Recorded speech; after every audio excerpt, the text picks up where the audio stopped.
From AD 52 to 55, the Apostle Paul's ministry in Ephesus resulted in a new church that began preaching the gospel. During that time, a man named Epaphras was deeply impacted by the gospel and resolved to take it back to his hometown. He was from Colossae.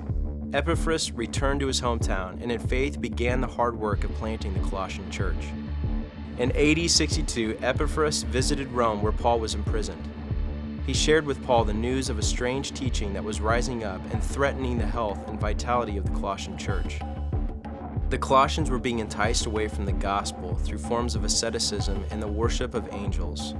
In other words, they were being taught that Jesus wasn't enough. They were being distracted with man-made religion. They were drifting with the tide of their culture. They were buying into the false hope that the Roman Empire would offer them ultimate comfort and security. Although Paul had never been there, he was deeply concerned out of his great love for the people of this church.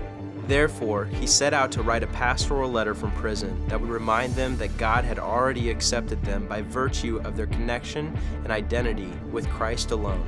What those in the church at Colossae needed to be taught and reminded of then, we need just as much today. In the face of opposition, distractions, and false teaching, we are to stand in Christ against the flow.